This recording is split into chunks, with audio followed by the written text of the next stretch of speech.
am Hannah Weiss, the Education Manager at the Science Museum of Western Virginia, and this is your moment of STEM. And this week, I'd like to talk about parasites. Now, parasites are mind-blowingly cool, but when we're talking about parasites, what we're actually talking about is an interaction, a relationship between two organisms, plants or animals or fungi, whatever, a relationship, where one of the organisms is harmed and the other one benefits. Parasites are kind of all over the place, and we see them in lots of really, really neat areas. However, the reason I wanted to talk about them this week isn't just that they're mind-blowingly cool, which they are. It's actually because it's Father's Day, or soon to be Father's Day.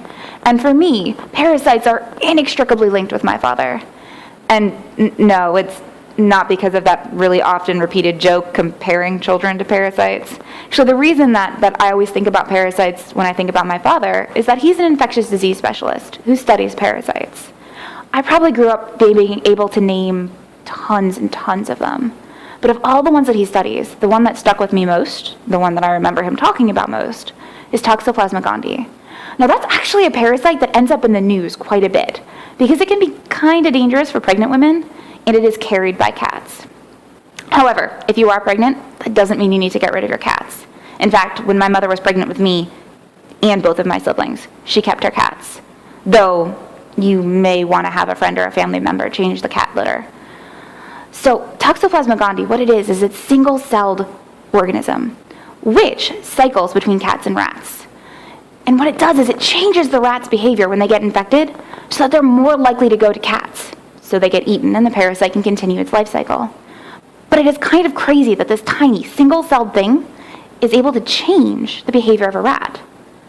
It gets even more crazy though. You see, there's some research that suggests that people who are infected with this parasite may actually engage in more risk-taking behavior. So these parasites, these tiny things, can change the way we act, which is just really, really cool. It means that they're changing their environment to better suit their needs. And when you talk about things like that, when you talk about organisms changing their environment, we're usually talking about much bigger organisms, like ecosystem engineers, beavers building dams, or humans doing all of the things that we do to our planet. But parasites do this too. They change their environment so that they're better able to survive. In fact, you may have even seen examples of this walking in the woods.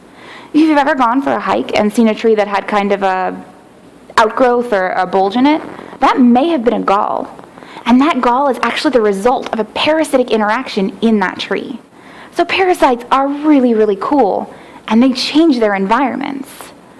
I'm Hannah Weiss from the Science Museum of Western Virginia, and on behalf of all of us, parasites and not, here at the Science Museum, would like to wish you a happy Father's Day.